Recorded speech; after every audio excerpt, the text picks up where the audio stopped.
ரிஷபராசி அன்பர்கள் பார்த்தீங்கன்னா இந்த காலகட்டம் வந்து நிறைய அரசியல் பிரமுகர்களுடைய சந்திப்பு இருக்குது. அரசியல் பிரமுகருடன் சேர்ந்து இல்லை அவங்களோட வெற்றிக்காக ஏதாவது ஒரு முயற்சி செய்யக்கூடியவர், அவங்களோட ஏதாவது பயணிக்கக்கூடிய ஒரு வாய்ப்பு இந்த காலகட்டத்தில் உருவாகுமானா கண்டிப்பாக உருவாகும். அதே போல் தொழிலில் வந்து வருமானம் வந்து இந்த காலகட்டத்தில் இரட்டிப்பாவதற்கான வாய்ப்புகள் இருக்குது.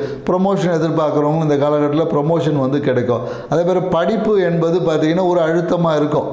ஏன்னா படிப்பு நல்லா இருக்குது, ஜாதகரே அழுத்தம் ஆக்கிக்கக்கூடிய ஒரு சூழலுக்கு. ஏன்னா இந்த காலத்தில் எக்ஸாமுக்கு நிறைய மாணவர்கள் படிப்பாங்க இல்லையா, படிக்கும்போது கொஞ்சம் ரிலாக்ஸ் அப்படி எல்லாத்தையும் வேகமாக உடனே முடிச்சிடணும், இந்த அவசரமாக கொஞ்சம் செயல்படக்கூடிய விஷயம். அதனால் என்னென்னாக்கா குறிப்பாக என்னென்னாக்கா அந்த படிப்பு இந்த தூக்கமின்மையால் கொஞ்சம் பாதிப்பு இருக்குது. அதனால் ரிஷபராசிக்காரங்க பசங்க தூங்குறாங்கன்னா கொஞ்சம் விட்டுருங்க.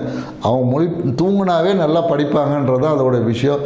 மேலும் என்னென்னாக்கா திருமணத்துக்காக எடுக்கக்கூடிய முயற்சிகள் இந்த காலகட்டத்தில் வெற்றியை தருமானா கண்டிப்பாக வெற்றி தரும். குறிப்பாக என்னென்னாக்கா இந்த காலத்தில் வாகனத்தில் பயணிக்கும் போது கொஞ்சம் கவனமாக பயணிக்கணும். அதே போல் வீடை வந்து கொஞ்சம் இடித்து ஆல்ட்ரேஷன் பண்ணக்கூடிய வாய்ப்புகள் இந்த காலகட்டத்தில் இருக்குது. ஸோ அதனால் கொஞ்சம் கவனமாக இருந்தீங்கன்னா இந்த பங்குனி மாதம் உங்கள் வாழ்க்கையில் நிறைய மகிழ்ச்சிகளையும் சந்தோஷத்தையும் கொடுக்கக்கூடிய மாதமாக இருக்கும்.